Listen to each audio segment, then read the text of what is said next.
Imagine living in a world where the safety of your own backyard becomes the scene of a nightmare. In the small, affluent town of Greenwich, Connecticut, a horrifying crime shattered that illusion forever. Martha Moxley was 15 years old, full of life, with everything ahead of her. She lived in a quiet, upscale neighborhood that seemed like the perfect place to grow up, a town where people rarely locked their doors, where kids could roam freely without fear. But on Halloween Eve in 1975, all that changed. Martha spent that night like any other teenager, hanging out with friends, laughing and enjoying the mischievous spirit of the holiday. But before the night was over, she disappeared. Her body would later be found brutally beaten to death in her own backyard, just feet away from the safety of her home. The murder weapon? A golf club, savagely wielded against her until it shattered. What makes this story even more chilling is that Martha's killer was someone from her own neighborhood, someone she knew. This wasn't just a random act of violence, it was personal. Her murder would not only devastate her family, but also unravel the dark secrets lurking beneath the polished surface of one of America's wealthiest communities.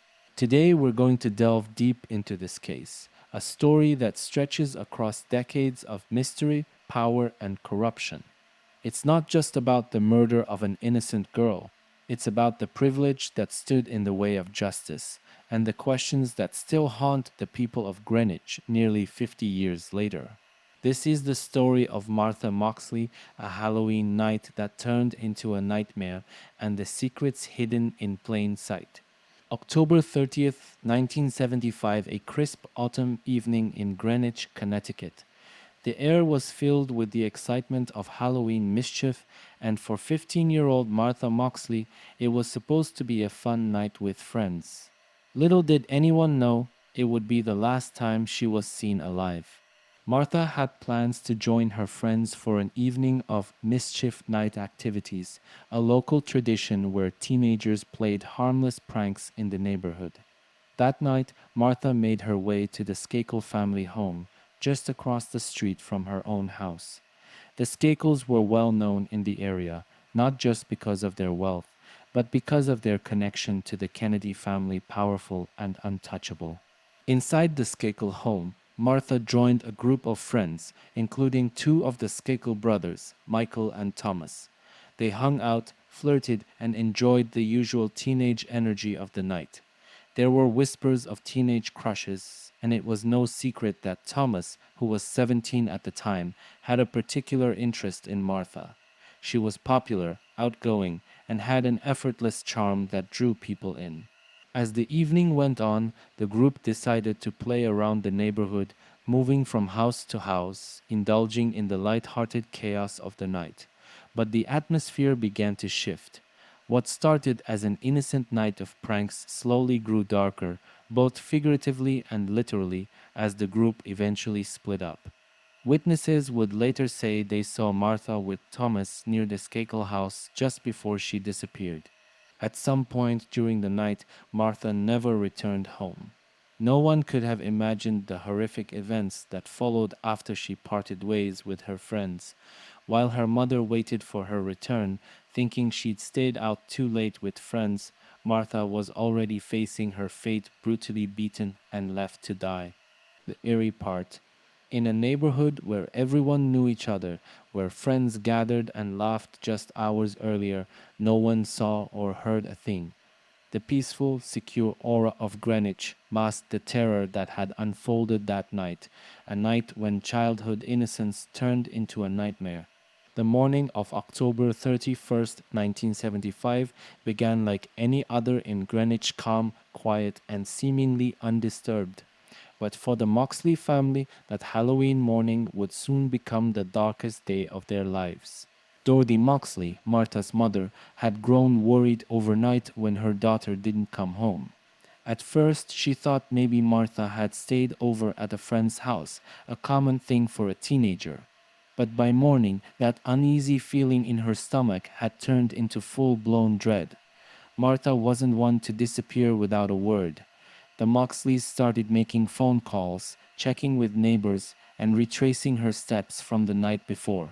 At around noon, their worst fears were confirmed. One of the Moxleys' neighbors, a friend of Martha's, made a horrifying discovery.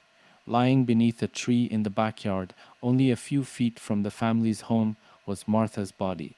She had been brutally attacked, her face and head bludgeoned so violently that the weapon, a golf club, had shattered into pieces. The force of the blows was so severe that part of the club's shaft was embedded in her neck. The scene was gruesome, incomprehensible. How could such a vicious act occur in their own backyard, in broad daylight, without anyone noticing? The news spread quickly throughout the quiet, affluent neighborhood, sending shockwaves through the community. Greenwich was the epitome of safety and privilege, a place where violent crime was unheard of. The idea that a 15-year-old girl could be murdered so viciously just steps from her front door left the town in disbelief. Parents clutched their children closer, neighbors looked at one another with suspicion, and the entire community was left asking one haunting question: who could have done this? For the Moxley family, the pain was unbearable. Martha was their joy, their light, and in one night she had been taken from them in the most brutal way imaginable. Dorothy Moxley, in her grief, stood stunned at the horror unfolding in her own backyard, a place that once represented safety, now forever tainted by unspeakable violence. The discovery of Martha's body would forever change the town of Greenwich. The illusion of security and innocence was shattered, replaced with fear, suspicion, and the knowledge that the person responsible was likely one of their own. As investigators swarmed the scene in the Moxleys' backyard, the brutal nature of the crime left no doubt in their minds that this was a savage personal attack. But it was the weapon used in the murder that gave them their first real clue, a clue that would immediately point them toward the Skakel family. The golf club used to kill Martha wasn't just any club, it was distinctive. Fragments of the club, broken into pieces from the force of the attack, were found scattered near her body. Investigators quickly identified it as a 6-iron from a rare set of golf clubs, and it didn't take long to trace that set back to its owner, the Skakels, the family who lived just across the street from the Moxleys. The Skakel family's wealth was well known, and with that wealth came privilege and status. They lived in a large mansion, a symbol of their affluence, and like many families in Greenwich, they enjoyed the luxuries of their class, such as golf. The set of clubs to which the murder weapon belonged had been kept in the Skakel home. The fact that the very weapon used to bludgeon Martha to death came from that household was a turning point in the investigation. This critical piece of evidence immediately cast a shadow of suspicion over the Skakel family. Investigators began to focus on the people who had access to the clubs, narrowing their attention to the teenage boys of the family, particularly 17-year-old Thomas Skakel and his younger brother Michael.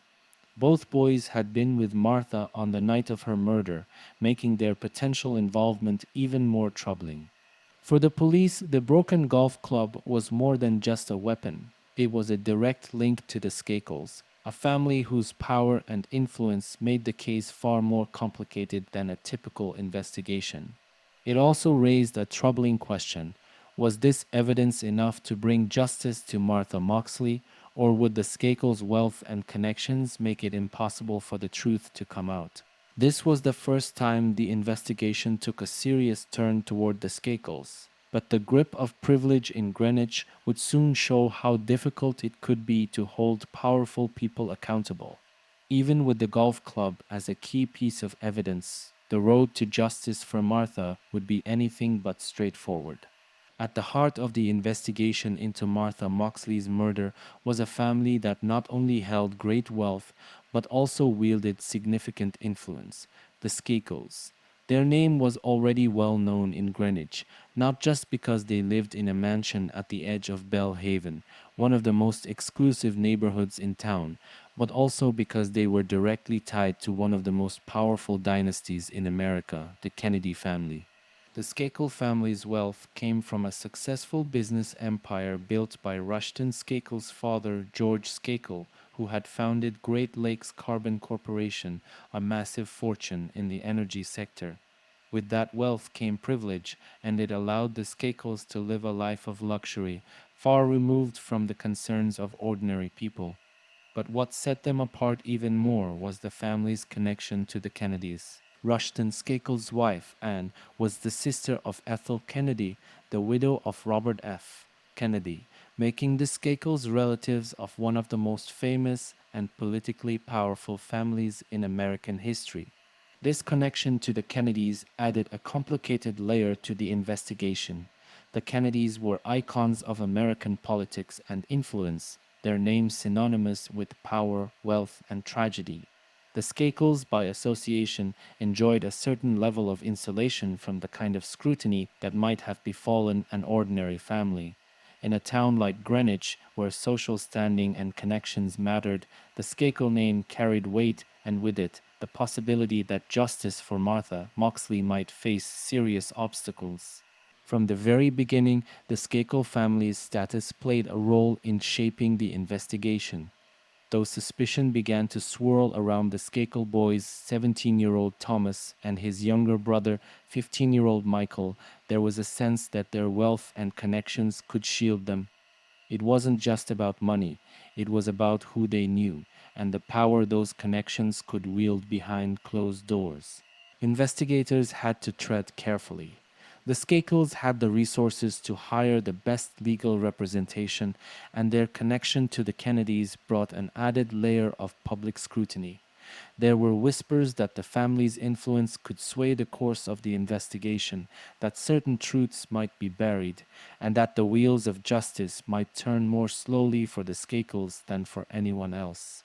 For many in the community, this only deepened the sense of frustration. As the investigation moved forward, it became clear that this was no ordinary case. The Skakels weren't just suspects, they were part of a family whose reach extended far beyond Greenwich, and their ties to the Kennedys made this more than just a local crime story. It was a case that would be watched by the nation, and it raised a troubling question.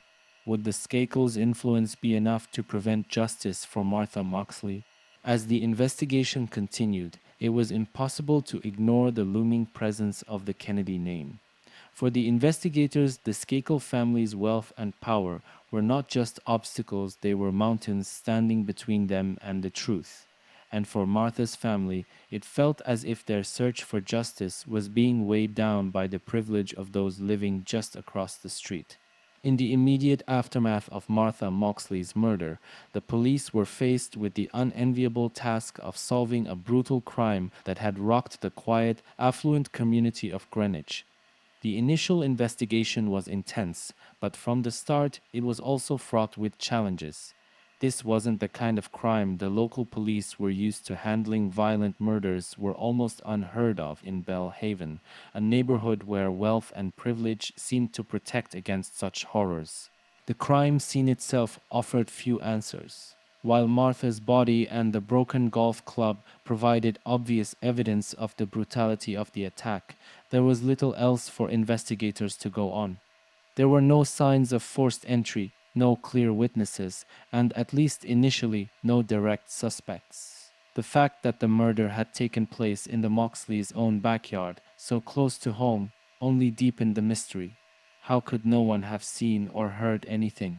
Rumors began to swirl quickly in the tight-knit, privileged community. Whispers echoed through Greenwich's upper crust as people speculated about what could have happened and who could have committed such a heinous act. One of the earliest theories was that the crime had been committed by someone Martha knew, a theory that would later prove tragically accurate. But who among her circle of friends could have been capable of such violence? The Skakel brothers, Thomas and Michael, were immediate persons of interest, given their proximity to the crime and the fact that Martha had spent part of the evening with them. Thomas, in particular, had been seen with her last. But the Skakels were not the only individuals under suspicion. Other local teenagers, as well as hired help working in the area, became subjects of gossip and intrigue. The wealth of the community created an unsettling dynamic. While no one wanted to believe that one of their own could be responsible, the evidence pointed in that direction. Police faced mounting pressure to solve the case, but there were significant roadblocks. Many families in the area, especially the Skakels, were reluctant to cooperate fully with law enforcement. The Skakels, for instance, reportedly refused to allow their children to be questioned without an attorney present.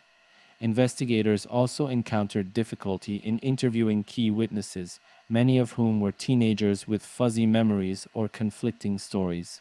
The community's reluctance to air its dirty laundry in public further hindered progress, and soon the case began to stall.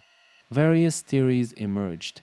Some suspected that Thomas Skakel, who had a known crush on Martha, had killed her in a jealous rage. Others speculated that Michael, who had been dealing with emotional and behavioral issues, might have been involved. Still, others wondered if the murder was the result of an outsider, someone who had slipped into the community unnoticed on that dark Halloween night. As the weeks turned into months, the investigation slowed. The police, limited by the resources of the time and hampered by the power of the people they were investigating, struggled to gather the kind of concrete evidence needed to make an arrest. Without DNA testing or modern forensic techniques, the investigation relied heavily on witness statements, many of which were unreliable or inconsistent. And so the case grew colder, leaving a community haunted by unanswered questions and unspoken suspicions. For the Moxley family, this lack of progress was agonizing. Rumors continued to swirl, and suspicions shifted from one person to another, but there was still no justice for Martha. The theories, though plentiful, remained just that, theories, and as time passed, it seemed increasingly likely that the truth about what happened to Martha that Halloween night might never come to light. As the months passed without any significant breakthroughs, the investigation into Martha Moxley's murder gradually lost momentum, slipping into the realm of cold cases. Despite the initial media attention and the community's demand for answers, no arrests were made. Martha's murder, committed in broad proximity to her own home in a neighborhood full of potential witnesses, remained a chilling mystery. Over time, the case began to fade into the background, leaving the Moxley family devastated and the community grappling with unresolved questions. The fact that Martha's murder went unsolved for over 2 decades wasn't due to a lack of suspicion. In fact, there were multiple leads and theories, particularly surrounding the Skakel family, but none led to a concrete arrest. For investigators, the inability to gather enough solid evidence was a major hurdle. Back in the mid-70s, forensic science wasn't nearly as advanced as it is today. There was no DNA testing to analyze, and the physical evidence, while pointing toward the Skakel household, was largely circumstantial. As the years passed, the case continued to haunt the residents of Belle Haven. There were constant whispers about what had happened that night, with fingers pointing in different directions. The community was divided, with some believing that the police had deliberately mishandled the case due to the Skakel's connections and wealth. Others felt that the truth had been buried, perhaps purposefully. Either way, there was a growing sense of frustration. Justice for Martha seemed elusive, if not impossible. Martha's family never gave up hope. Dorothy Moxley, her mother, remained a vocal advocate for her daughter's case, refusing to let the investigation be forgotten. She kept pushing the authorities, calling for them to revisit leads, but year after year passed with no resolution. For Dorothy and her family, it was as though the town had moved on, while they remained trapped in the nightmare of that Halloween night, waiting for an answer that never came. Meanwhile, the community continued to speculate. Over the years, various rumors circulated about the involvement of both Thomas and Michael Skakel, but nothing definitive surfaced. Some believed Thomas had killed Martha in a fit of jealousy, while others suspected Michael, who had exhibited erratic behavior as a teenager. Despite these suspicions, no one was charged, and the Skakel family largely maintained their silence, keeping their personal lives out of the public eye.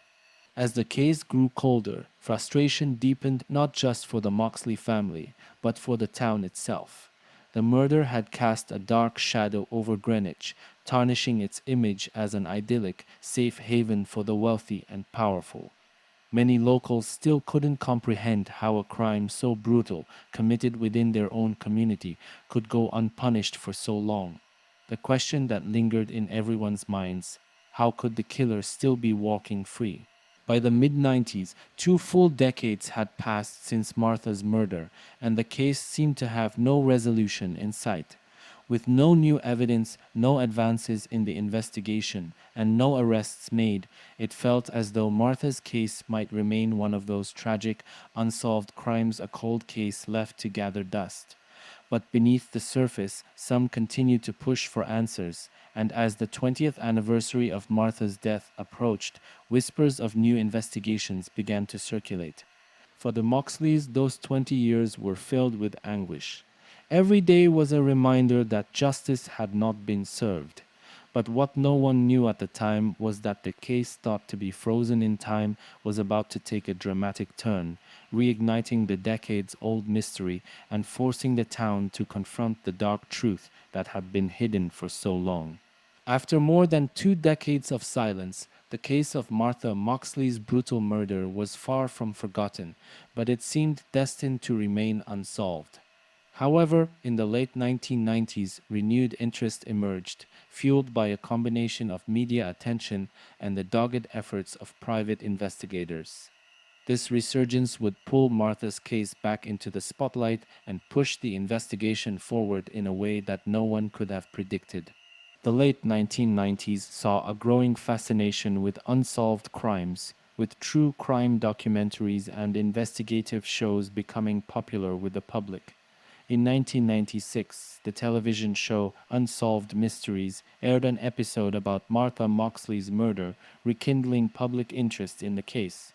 The show's dramatization of the events leading up to her death brought fresh eyes to a mystery that had long lingered in the shadow of Greenwich's wealth and privilege. The national exposure reminded people that justice for Martha had not been served, stirring questions about why the case had remained unsolved for so long. At the same time, true crime writer and journalist Dominic Dunn took a personal interest in Martha's case. Dunn was no stranger to the intersection of crime and the privileged, having covered high-profile cases for years. His articles and commentary further exposed the case, raising concerns about whether Martha's murder had been deliberately swept under the rug due to the Skakel family's powerful connections. Dunn's involvement added pressure to the authorities and reinvigorated the public's desire for answers. Yet it was the work of Mark Fuhrman, a former Los Angeles police detective, that ultimately cracked the case wide open. Fuhrman, best known for his controversial involvement in the O.J. Simpson trial, began investigating Martha's murder with fresh eyes. Intrigued by the cold case and suspicious of how the Skakel family's wealth and ties to the Kennedys might have affected the original investigation, Fuhrman dove deep into the details. His relentless investigation led him to question the role of Michael Skakel, who had, up until then, remained on the periphery of suspicion. Fuhrman's investigation culminated in his 1998 book, Murder in Greenwich, which presented new theories and evidence pointing directly to Michael Skakel as the potential killer. Fuhrman argued that Michael, who had been just 15 at the time of the murder, had flown under the radar because of the focus on his older brother Thomas. But Fuhrman's findings suggested that Michael's behavior on the night of the murder, coupled with his inconsistent stories, made him a prime suspect. Fuhrman's book brought national attention back to the case and cast serious doubt on the original investigation's handling of the Skakel family. As Fuhrman's book gained traction, the Moxley family, particularly Martha's mother, Dorothy, found themselves once again at the center of the search for justice. Dorothy had never given up on finding her daughter's killer, and with the public now rallying behind her cause, there was renewed hope that the truth might finally come out. The media attention, driven by true crime television and Fuhrman's work, created an unstoppable wave of pressure on local authorities. Private investigators continued to probe into the case, and the public began demanding answers. For the first time in years, there was momentum, and the Greenwich Police Department was forced to confront the possibility that they had missed something crucial in their original investigation. By the late 1990s, what had once seemed like an unsolvable mystery was now inching toward resolution. The Skakel family's influence, which had once insulated them from scrutiny, was no longer enough to keep the case in the shadows. The renewed interest in Martha's murder, along with the relentless efforts of investigators and media, was about to lead to a dramatic development: the arrest of Michael Skakel, and the hope that, at long last, justice would be served for Martha Moxley. By the turn of the new millennium, after decades of mystery and mounting pressure, the long cold case of Martha Moxley's murder finally took a dramatic turn.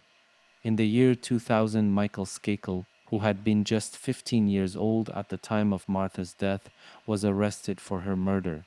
His arrest came as both a shock and a relief to those who had followed the case, as it seemed that after more than 25 years, justice might finally be within reach. Michael Skakel's arrest was the result of years of renewed investigation and growing public scrutiny. In the late 1990s, after the release of Mark Foreman's book and the persistent media coverage of the case, the pressure on law enforcement became impossible to ignore. Investigators had re-examined old evidence and interviewed new witnesses, some of whom had come forward with disturbing stories about Michael's behavior in the years following Martha's murder.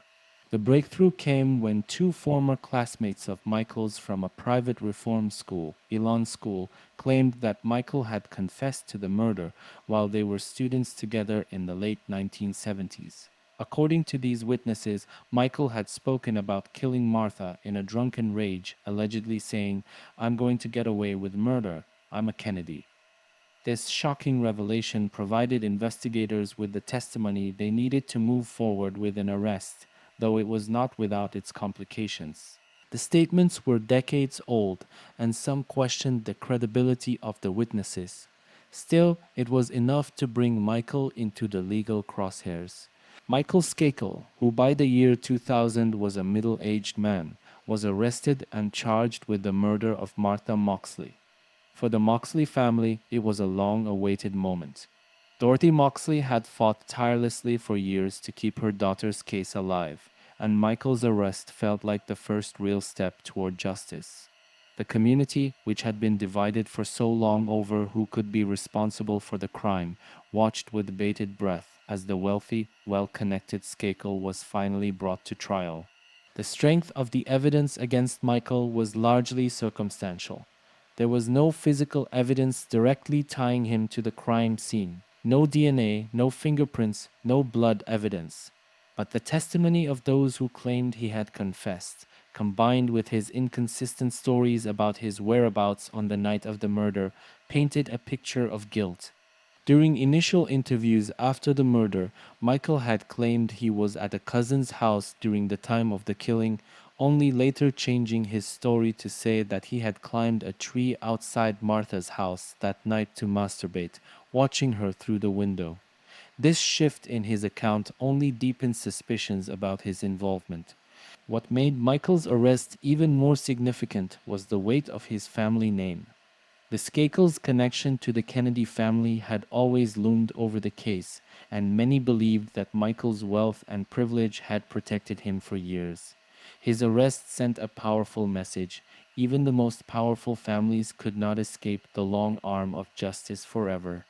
However, that very same wealth and privilege would also make Michael's legal battle a high-profile and contentious affair. Public reaction to Michael's arrest was divided. For many, especially the Moxley family and their supporters, it was a moment of vindication, proof that the system could still deliver justice even after so many years. But others, particularly those who believed in the Skakel family's innocence, viewed the arrest as a desperate attempt to solve a case that had grown cold based on shaky evidence and old rumors. As Michael Skakel prepared to face trial, the world watched closely. The case had become more than just a local murder mystery. It was now a national spectacle, with the Skakel name and its ties to the Kennedys, ensuring that the eyes of the media and the public remained firmly fixed on what would happen next. The trial of Michael Skakel began in May 2002, and from the start it was clear that this would be no ordinary courtroom proceeding. The case had already become a national spectacle, driven not just by the shocking brutality of Martha Moxley's murder, but also by the Skakel family's high-profile connection to the Kennedys. With the weight of 2 decades of mystery behind it, and the media eager to cover every detail, the trial of Michael Skakel was poised to captivate the public's attention. The prosecution built its case on a foundation of circumstantial evidence and witness testimony. The most damning piece of evidence came from former classmates at Elon School, a private reform school where Michael had spent time in the late 1970s. Several witnesses claimed that Michael had confessed to killing Martha in a moment of rage, admitting to the crime with shocking arrogance. These witnesses recalled Michael's boastful claim that, because of his family's wealth and connections, he could get away with murder. Another key piece of evidence came from Michael's own shifting alibis. In the years following Martha's murder, Michael had changed his story several times regarding his whereabouts on the night of the killing. Initially, he had claimed he was at his cousin's house. Later, he admitted to climbing a tree outside Martha's house, watching her through a window. This inconsistency played heavily into the prosecution's narrative, suggesting that Michael had something to hide. Although there was no physical evidence directly tying Michael to the crime scene, no DNA, no fingerprints, the prosecution leaned heavily on the circumstantial evidence, including the Skakel family's golf club, which had been used as the murder weapon. The broken 6-iron, traced back to the Skakel household, remained a chilling reminder of the connection between Martha's murder and the Skakel family. Though the club alone wasn't enough to convict, it added to the mountain of suspicion surrounding Michael. Michael's defense team fought back, claiming that the case against him was based on nothing more than rumors, unreliable witnesses, and weak circumstantial evidence. They argued that the Elon classmates who testified against Michael had questionable motives, suggesting that they were seeking attention or had been coerced into giving false statements. The defense also highlighted the absence of any direct evidence linking Michael to the crime scene, emphasizing that no DNA or forensic evidence tied him to Martha's murder. Throughout the trial, the media coverage was intense. The case had everything the public craved: money, power, family ties to American royalty, and a decades-old unsolved murder. News outlets followed every twist and turn in the courtroom, and the Skakel-Kennedy connection ensured that headlines were plastered across newspapers and television screens. For many, the trial became more than just about whether Michael Skakel was guilty. It became a reflection of privilege and whether the justice system could hold someone from such a powerful family accountable. As the trial drew to a close, both sides presented their final arguments. The prosecution painted a picture of Michael Skakel as a troubled teenager who, in a fit of anger or jealousy, brutally murdered Martha Moxley and then relied on his family's influence to evade justice for years. The defense, meanwhile, portrayed Michael as a victim of a witch hunt, someone who had been targeted because of his family's wealth, with a case built on shaky evidence and unreliable witnesses. The jury was left to decide, was there enough evidence, circumstantial as it was, to convict Michael Skakel of murder after more than 2 decades. On June 7, 2002, after 3 days of deliberation, the jury returned with its verdict. Michael Skakel was found guilty of the murder of Martha Moxley. It was a monumental moment not only for the Moxley family, who had waited more than 25 years for justice, but also for the public, who had been captivated by the trial's dramatic twists and its links to one of America's most powerful families. The courtroom was packed as the verdict was read, and the reactions were immediate. Martha's mother, Dorothy Moxley, wept with relief, finally seeing the man who had long been suspected of killing her daughter convicted. For her, this was the justice she had fought tirelessly to achieve. After years of frustration and heartache, Michael Skakel's conviction seemed to validate her belief that he had been responsible all along. But outside the courtroom, reactions were mixed. While many people, particularly those who had followed the case closely for years, felt that justice had finally been served, others were more skeptical. There were those who believed the conviction was based on circumstantial evidence that wasn't strong enough to definitively prove Michael's guilt beyond a reasonable doubt. The lack of physical evidence, such as DNA or forensic proof, left some feeling uneasy about the verdict. They questioned whether the jury had been swayed more by the emotional weight of the case and the media frenzy than by the hard facts. In the months following the conviction, the debate over Michael Skakel's guilt continued to rage. For many, the case represented more than just one man's guilt or innocence. It became a symbol of the struggle to hold the rich and powerful accountable. Some viewed the conviction as a triumph of justice, proof that even someone from a family as wealthy and well connected as the Skakels could not escape the law. Others, however, saw it as a cautionary tale about the dangers of circumstantial evidence, worrying that Michael had been convicted more because of his family's notoriety than because of concrete proof. Michael Skakel was sentenced to 20 years to life in prison, marking what seemed to be the conclusion of a decades-long search for justice. But even after the conviction, questions lingered. Was the evidence truly strong enough to convict? And would Michael Skakel's legal team mount an appeal that could upend the verdict? Though the trial was over, the case of Martha Moxley would continue to make headlines as the story was far from finished. For some, Michael's conviction brought a sense of closure. For others, it only deepened the mystery. Though Michael Skakel was convicted of Martha Moxley's murder in 2002, the legal battle was far from over. From the moment the guilty verdict was announced, Skakel's defense team began planning their appeal, arguing that the trial had been deeply flawed. It wasn't until over a decade later, in 2013, that Skakel's conviction was overturned, reigniting controversy and casting doubt over the justice system's handling of the case. The cornerstone of Skakel's appeal was the argument that his original defense attorney, Mickey Sherman, had provided ineffective assistance during the trial. Sherman was a high-profile lawyer with a flair for the media, but his performance in court was later called into question. Skakel's new legal team argued that Sherman had failed to adequately represent him, particularly by not calling certain key witnesses who could have supported his alibi. They also claimed that Sherman had not thoroughly investigated alternative suspects, which could have shifted suspicion away from Michael. In October 2013, a Connecticut judge ruled that Sherman's representation had been constitutionally deficient and that Skakel had been denied his right to a fair trial. As a result, the conviction was overturned and Skakel was granted a new trial. After spending more than a decade in prison, Michael Skakel was released on bail, pending further legal proceedings. The decision to overturn the conviction immediately divided public opinion. For Martha Moxley's family, especially her mother Dorothy, the ruling was a devastating blow. After years of believing that justice had been served, they were now faced with the prospect of another trial and the painful reopening of old wounds.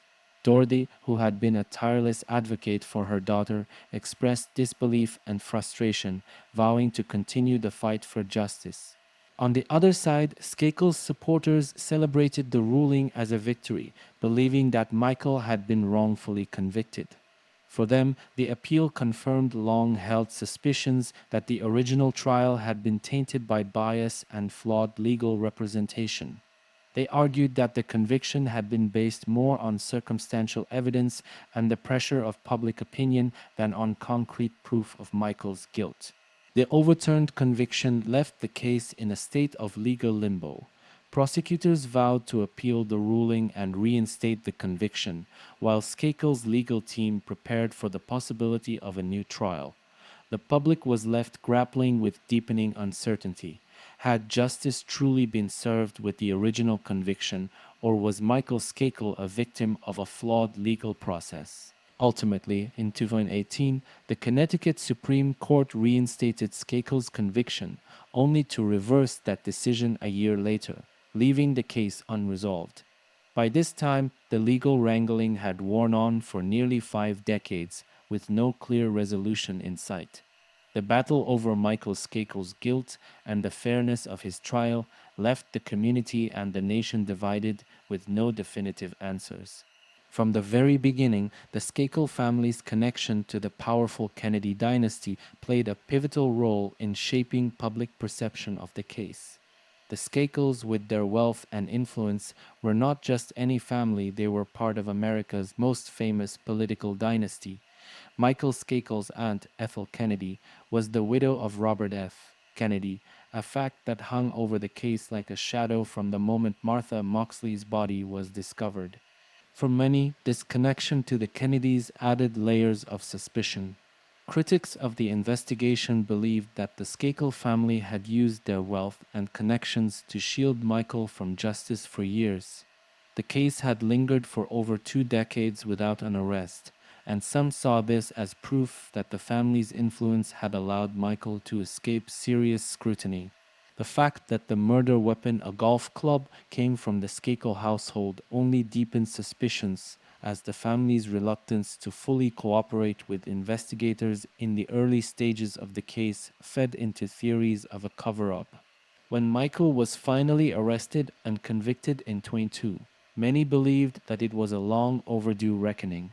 For those who viewed the Skakel-Kennedy connection as a shield of privilege, the conviction symbolized a rare moment when the law had managed to hold someone from such a powerful family accountable. To them, Michael's conviction was a triumph of justice over wealth and influence. However, the overturning of Skakel's conviction in 2013 reignited concerns about the role that privilege played in the case. To some, his release on bail seemed to confirm their fears that money and family connections could still tip the scales of justice. The involvement of high-profile legal figures and the endless cycle of appeals only deepened the perception that the Skakels and, by extension, the Kennedys were able to manipulate the legal system in ways that ordinary people could not. But there was another side to public opinion. Many of Skakel's defenders, particularly those who were loyal to the Kennedy family, believed that the case had always been unfairly influenced by the media's obsession with their name. They argued that Michael's conviction had been fueled by the public's fascination with the Kennedy legacy, and that his ties to the family had made him a convenient target. In this view, the prosecution had built a case on shaky evidence, relying on the power of public opinion to convict a man whose guilt had never been conclusively proven. The Kennedy connection made this case more than just a local crime. It became a national symbol of how power and privilege intersect with the justice system. For some, the Skakels' ties to the Kennedys were a corrupting force, one that allowed them to avoid accountability for too long. For others, those same connections made the case a spectacle, distorting the pursuit of truth and turning Michael Skakel into a scapegoat for a crime that had never been fully solved. In the end, the Kennedy-Skakel connection remains a central element of the public's perception of the case. It amplified the stakes of the trial, influenced media coverage, and shaped how the world viewed both the conviction and its eventual overturning. Whether Michael Skakel was guilty or not, his ties to one of the most powerful families in America ensured that this case would forever be about more than just one person's guilt. It became a reflection of how justice is pursued, and whether it can truly be equal when privilege and power are involved. Even after Michael Skakel's conviction and subsequent appeals, the case of Martha Moxley's murder remains mired in controversy. Decades after that tragic Halloween night in 1975, the question of who killed Martha Moxley is still a matter of fierce debate, with many unresolved issues that keep the case alive in public consciousness. One of the biggest questions that lingers is whether Michael Skakel was truly guilty. Though he was convicted in 2002, the lack of direct physical evidence, no DNA, no fingerprints, no blood, continues to cast doubt in the minds of many. The case against him was largely circumstantial, built on the testimonies of witnesses whose memories had faded over the course of more than 20 years. Some of these witnesses, particularly those from Elan School, had credibility issues that the defense capitalized on, raising questions about whether their testimonies were reliable or motivated by ulterior motives. Then there are the inconsistencies in Michael Skakel's own statements.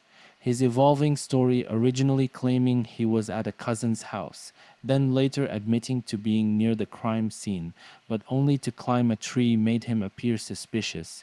But it also raised the possibility that his behavior might have been that of a scared teenager who didn't know how to respond to a terrible situation. Could his changing stories have been a result of guilt or simply confusion and fear after being thrust into the middle of such a high-profile crime? Additionally, some believe that the wrong Skakel brother was convicted. For years, Thomas Skakel, who was the last person seen with Martha, had been the primary suspect. The focus shifted to Michael in the late 1990s, but there are still those who question whether Thomas, not Michael, was the one responsible for Martha's death. Theories continue to circulate about whether the brothers protected each other or if another person entirely could have committed the crime. Alternative suspects have been suggested as well. Some have speculated that an outsider, perhaps someone who wasn't connected to the Skakels at all, could have been responsible for the murder. However, no concrete evidence has ever been brought forward to support these theories, and they remain a matter of conjecture. The overturned conviction in 2013 only deepened the public's uncertainty about the case. For some, it was a sign that the justice system had failed, either in convicting the wrong person or in not securing enough evidence to ensure a solid conviction in the first place. For others, it raised the possibility that Michael had been wrongfully imprisoned for a crime he didn't commit, his name forever tarnished by a deeply flawed investigation. As of today, the controversies surrounding the Martha Moxley case remain unresolved.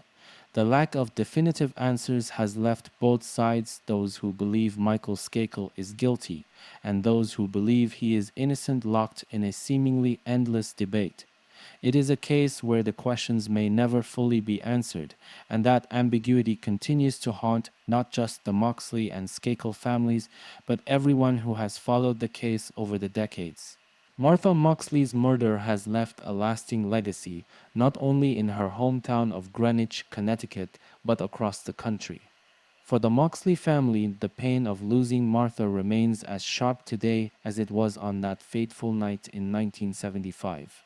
Dorothy Moxley's relentless pursuit of justice for her daughter has become a symbol of a mother's love and determination, yet it also serves as a reminder of how difficult true justice can be when wealth, power, and privilege are involved. For the Skakel family, the case has been nothing short of a nightmare.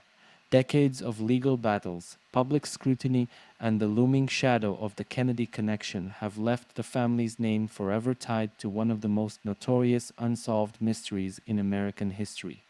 Whether Michael Skakel was guilty or not, his life and the lives of those around him have been irrevocably altered. The Kennedy connection, which once provided a shield of privilege, ultimately became a spotlight that intensified the public's fascination and demand for answers. The broader impact of the case touches on themes of justice, power, and inequality. The Skakels' wealth and connection to the Kennedys have led many to question whether the same outcome would have occurred had the family been less influential. Did their privilege allow them to evade scrutiny for so long? And when Michael was finally convicted, did the public's hunger for accountability fueled by the Kennedy name play an outsized role in the verdict? These questions about the intersection of wealth and justice remain central to the legacy of the case. For the town of Greenwich, the murder of Martha Moxley shattered the illusion of safety that once enveloped its affluent streets. What was once seen as a peaceful enclave became the backdrop for a dark and twisted story of privilege, secrecy, and murder.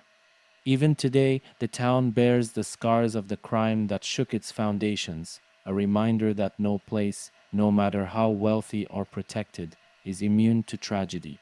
As for the public, the case of Martha Moxley continues to captivate people because it touches on so many unresolved issues. It is not just a story of a teenage girl's life cut tragically short, it is a story about power, privilege, and the often imperfect pursuit of justice. The case has spawned books, documentaries, and endless speculation, with each new development reigniting interest in the mystery. The legacy of Martha Moxley's case is one of both sorrow and reflection. It serves as a cautionary tale about the complexities of the legal system, the influence of wealth, and the limits of justice. Even as the years pass, the questions surrounding her death and the unresolved nature of the case ensure that Martha Moxley's story will continue to resonate.